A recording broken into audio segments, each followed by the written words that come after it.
Sejam todos muito bem-vindos ao Teologia. Eu espero que você esteja bem, pronto para mergulhar nesse assunto que é hermenêutica aplicada à exposição bíblica. Eu tenho aqui algumas aulas preparadas para postar aqui no nosso canal. E o meu desejo é que você seja abençoado e seja edificado por esse tempo de instrução aqui sobre esse assunto, tá bom? Então já vai compartilhando, já vai dando o seu like aí no nosso vídeo, tá bom? Já vai deixando o seu joinha, vai deixando os seus comentários aí nos comentários. Se você quiser receber o PDF dos materiais que vamos falar aqui, coloque aí nos comentários, eu quero, e coloque também o seu contato, que de pronto nós vamos enviar para ti. Tá bom? Então, para começar os nossos estudos, eu quero partir do primeiro ponto, que é o alicerce. Nós vamos falar sobre a autoridade, sobre a intencionalidade, sobre o propósito da pregação, tá certo? E para começar esse tópico, eu quero falar sobre a natureza da palavra de Deus e a teologia da proclamação. Quando falamos sobre proclamação, exposição, pregação, nós estamos falando do ato de alguém abrir a palavra de Deus, ler a palavra de Deus, explicar o que ela está dizendo e aplicar aquilo que se explicou, tá bom? Então, o fundamento para isso é a própria palavra de Deus. Quando a Bíblia fala, Deus fala. Agostinho já falava isso. Quando a Bíblia fala, Deus fala. E a pregação, ela não é, ou ela não começa de uma criatividade ou de uma elucubração especial da cabeça de quem está pregando, seja do missionário, do pregador ou do pastor, seja lá de quem for. A pregação, ela começa na submissão do orador à palavra de Deus, tá bom? A autoridade do texto. O pregador, então, pregador expositivo, ele é essencialmente um despenseiro dos segredos de Deus, tá bom? Ele é um despenseiro da revelação de Deus. Ele está ali para dar aos ouvintes aquilo que Deus quer que os ouvintes ouçam, e ele precisa ser muito compromissado com a palavra de Deus para fazer isso. Ser fiel ao Senhor para que seja íntegro naquilo que ele estará ensinando para o povo, tá bom? Por quê? Porque a palavra de Deus é a autoridade, a palavra de Deus é o alimento de Deus para o povo e não algo do próprio orador, do próprio pregador, tá bom? Então, a autoridade do sermão, ela não reside na elocução do orador. Ela está submissa na natureza inspirada da Escritura. Essa é a primeira coisa que eu gostaria de colocar aqui para você sobre a pregação, tá bom? Então, a pregação, ela deve estar sempre alicerçada na autoridade da palavra de Deus. Por quê? Porque a própria Bíblia, o próprio Deus falou lá em 2 Timóteo capítulo 3, versículos 16 e 17, dizendo que toda a Escritura é inspirada por Deus e útil para o ensino, para a repreensão, para a correção e para a instrução na justiça, para que o homem de Deus seja apto e plenamente preparado para toda boa obra. Ou seja, a palavra de Deus, ela é suficiente, a palavra de Deus, ela é inspirada e ela é útil. O texto diz que a palavra de Deus, ela é útil para ensinar, para repreender, para corrigir e para ensinar ou para educar todo o homem de Deus para que ele seja perfeito e inteiramente habilitado para fazer todo tipo de boa obra, que significa andar nos caminhos do Senhor e viver de acordo com o que a palavra de Deus diz para ele fazer. Então, o segundo ponto que a gente tem aqui é que a palavra de Deus, ela é um produto de 3 processos divinos, tá bom? Ela é um produto da revelação de Deus, ela é produto da inspiração e da providência do próprio Deus. Quando eu falo sobre revelação, é a iniciativa de Deus se revelar ao homem. É Deus dizendo, eu quero me revelar ao homem. E como eu vou fazer isso? Bom, eu vou dar a certos homens a capacidade de escrever aquilo que eu quero que eles escrevam, certo? Então, a revelação é a iniciativa de Deus em se revelar ao homem. E aí nós entramos no segundo ponto, que é a inspiração. Como é que Deus se revela?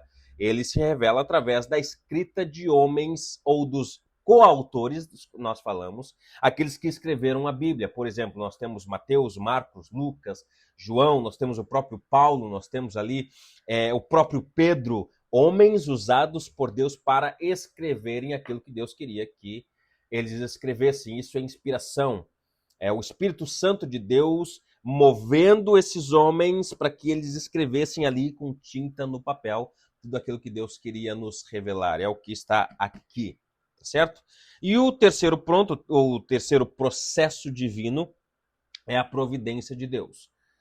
O que significa dizer é que é o processo de Deus preservar aquilo que foi escrito por homens há mais de 2000 anos atrás, muito mais do que isso, certo? Então a providência de Deus é preservação do texto através dos séculos para que ele chegasse até nós hoje e para além de nós na próxima geração, antes que ele acabe com tudo e estabeleça o estado eterno, tá bom? Então, esses são os três processos divinos: revelação, inspiração e providência.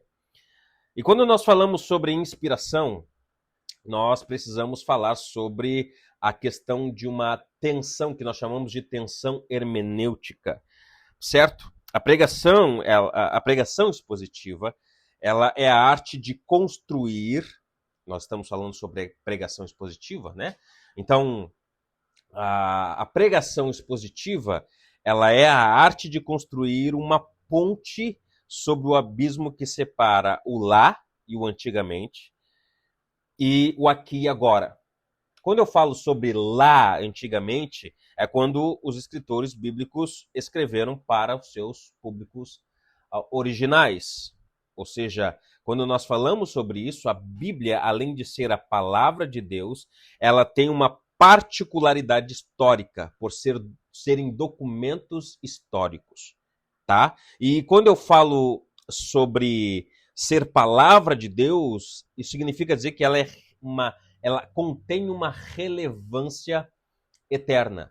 Ou seja, mesmo que a palavra de Deus tenha sido escrita há milhares de anos antes de nós, o que significa dizer que ela é histórica, são documentos históricos, ainda assim ela é relevante para os nossos dias, para as nossas vidas, por ser palavra de Deus. Quando eu falo que ela é particular, ela tem uma particularidade histórica, é que cada livro foi escrito para uma situação específica, numa cultura e língua específica, ok? A Bíblia ela não foi escrita em português, não foi escrita em espanhol, ela não foi escrita em alemão ou italiano ou em outra língua que nós temos familiaridade. As escrituras elas têm 3 línguas das quais ela foi escrita.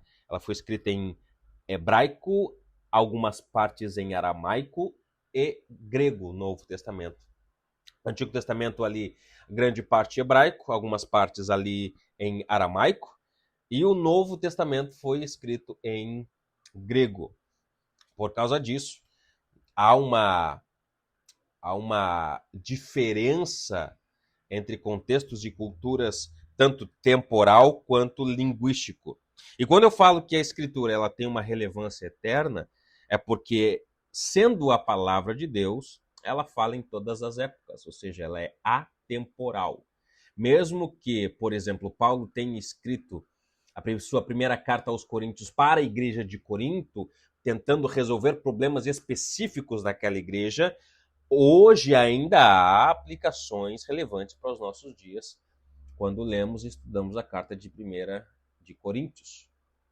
Tá bom? Então, serviu para ensinar, repreender e educar o povo de Corinto, mas também ainda serve para nós, para nos ensinar, para nos repreender, para nos corrigir, para nos ensinar, para que nós sejamos aptos a servir ao Senhor.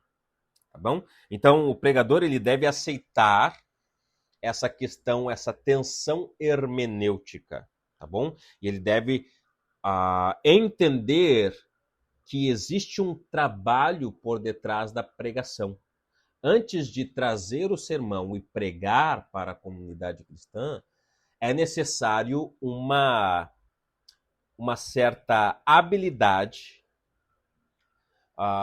que nós falamos que é a habilidade de saber interpretar o texto e aplicar o texto de modo que o texto se mostre para as pessoas como elas devem viver, tá bom? Então, a ideia do nosso estudo aqui é tentar ver como a hermenêutica ela se aplica à exposição bíblica. E esse é o trabalho do pregador. O trabalho do pregador é fazer uma boa hermenêutica para que ele entregue o sermão de forma que as pessoas consigam entender e aplicar na sua vida diária aquilo que foi pregado. Tá ok? Então, o pregador deve aceitar a disciplina de se colocar na situação dos autores bíblicos, na sua história, geografia e cultura, para não impor. E aqui, preste bem atenção. Por que ele tem que fazer isso? Por que nós precisamos fazer isso? Para não impor pensamentos do nosso século ao texto.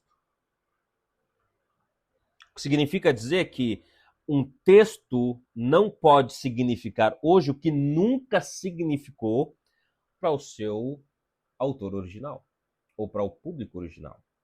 Eu não posso dizer uma coisa que o texto não está dizendo. Deixa eu dar um exemplo para vocês. Se tu tiveres aí a tua Bíblia, abra para Filipenses comigo. Filipenses capítulo 4. Não. Já te digo aqui. Filipenses capítulo 4. A partir do versículo 10. E aí eu quero que vocês prestem atenção comigo na leitura, para que vocês entendam muito bem o que Paulo quer dizer com esse versículo, que é muito usado pelas pessoas, mas de modo errado. O versículo 10 diz assim, capítulo 4 de Filipenses, versículo 10. Fiquei muito alegre no Senhor, porque agora, uma vez mais, renasceu o cuidado de vocês, ou que vocês têm por mim. Na verdade, vocês já tinham esse cuidado antes, só que lhes faltava oportunidade. Digo isso não porque esteja necessitando, porque aprendi a viver contente em toda e qualquer situação. Sei o que é passar necessidade e sei também o que é ter abundância. Aprendi o segredo de toda e qualquer circunstância, tanto de estar alimentado, como de ter fome, tanto de ter abundância, como de passar necessidade. Tudo posso naquele que me fortalece. Se nós prestarmos atenção no texto, Paulo está desenvolvendo ou está mostrando aos irmãos que um coração grato pelos irmãos de Filipos terem ajudado ele em algumas circunstâncias, mas ele diz que ele não está agradecendo por aquilo que ele está recebendo, certo? É o que o texto diz. Fiquei muito alegre no Senhor, porque agora, mais uma vez, renasceu o cuidado que vocês têm por mim. Na verdade, vocês já tinham esse cuidado antes, só que lhes faltava oportunidade. Ou seja, agradeço a vocês porque vocês estão cuidando de mim. E eu sei que vocês tinham esse desejo, vocês já cuidavam de mim antes disso. E aí ele continua, versículo 11. Digo isso não porque esteja necessitado. Veja, ele está dizendo, eu estou agradecendo a vocês não porque vocês estão suprindo uma necessidade que eu tenho. Eu não estou necessitado. Por quê? E ele fala, porque aprendi a viver contente em toda e qualquer situação. Ou seja, eu aprendi a viver contente em qualquer situação. E ele vai explicar essa situação aqui. No versículo 12. Sei o que é passar necessidade, sei também o que é ter abundância. Aprendi o segredo de toda e qualquer circunstância. Tanto de estar alimentado, como de ter fome. Tanto de ter em abundância, como de passar necessidade. Ou seja, o foco aqui de Paulo é dizer, eu aprendi o segredo de viver contente em toda e qualquer situação. E a chave disso é o contentamento em Deus, porque Deus me fortalece para que eu tenha esse contentamento. E é aonde vem o versículo 13, tudo posso naquele que me fortalece. Ou seja, esse tudo posso está relacionado a saber viver satisfeito em toda e qualquer circunstância. Entende? Então, quando Paulo está dizendo tudo posso naquele que me fortalece, ele não está dizendo tudo posso naquele que me fortalece, então eu consigo comprar um carro novo, ou eu consigo comprar uma casa nova, ou então eu consigo um emprego melhor. Não é nesse sentido que ele está falando. Paulo está falando que ele pode todas as coisas, porque ele aprendeu a estar contente tendo muito e tendo pouco. É o que o texto nos diz, certo? Então é importante que nós estejamos atentos ao que o texto está dizendo e não aquilo que nós queremos que o texto diga, tá bom? E aí nós vamos para o propósito da pregação. O propósito da pregação é de informar, mas não só informar acerca de Deus, do caráter de Deus, ou de falar para as pessoas como elas devem viver, mas também a transformação. O alvo final da pregação não é o conhecimento intelectual, que pode, aqui, para algumas pessoas, ensoberbecer. Saber muito acaba, em algumas cabecinhas, ensoberbecer, mas a transformação espiritual e levar as pessoas à obediência. Como diz Moody, a Bíblia não foi dada para aumentar o nosso conhecimento, mas para transformar a nossa vida. Ou seja, a palavra de Deus, ela existe para transformar a nossa vida. A palavra de Deus existe para transformar-nos em pessoas obedientes à palavra de Deus. Então a pregação, ela deve exigir uma ação, tá bom? Eu não estou ali apenas dando uma aula ou transmitindo conhecimento, eu estou ali tentando fazer com que as pessoas respondam aquilo que eu estou ensinando. Então, o pregador, ele não ensina a Bíblia para as pessoas só conteúdos bíblicos, mas ele quer que as pessoas digam, ok, eu vou viver desse jeito, ou digam, não, eu não quero mais viver desse jeito. A palavra de Deus, ela tem essas duas vias, ou ela transforma a pessoa para que ela seja aquilo que Deus quer que ela seja, ou condena a pessoa para sempre. Tiago capítulo 1, versículo 22 diz, sejam praticantes da palavra e não apenas ouvintes, enganando-se a si mesmo. E aí, partindo para a metade do nosso tempo aqui de instrução, é preciso a gente entender uma coisa. O homem é pecador, o homem, ele espiritualmente é morto, ele está longe de Deus. Então, é necessário que o expositor bíblico ele tenha um foco quando ele estiver pregando a palavra de Deus. Ele precisa ter o foco ali na condição decaída do homem. O que significa dizer isso? Para que o sermão ele tenha um propósito redentor, e ele tem esse propósito redentor, o pregador ele deve identificar a condição decaída do homem. Ele precisa entender que o homem ele é pecador, corrompido por causa do seu pecado.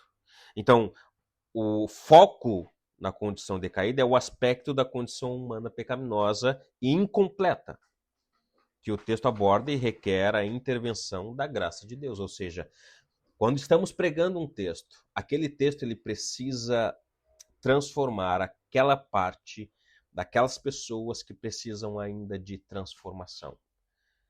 Se há pessoas que ainda não creem em Jesus, não são cristãs, a palavra de Deus precisa trazer a informação ou a boa notícia de que Deus em Cristo salva ele do inferno.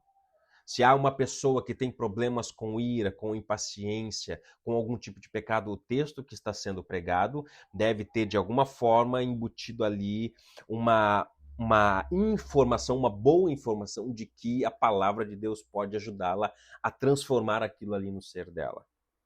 Ok? Então, se eu não tenho bem esclarecido na minha mente de que o sermão que eu estou pregando é para a transformação das pessoas que estão ali, eu só estarei dando informações para as pessoas. Ok? O sermão ele se torna só um discurso informativo, sem poder, sem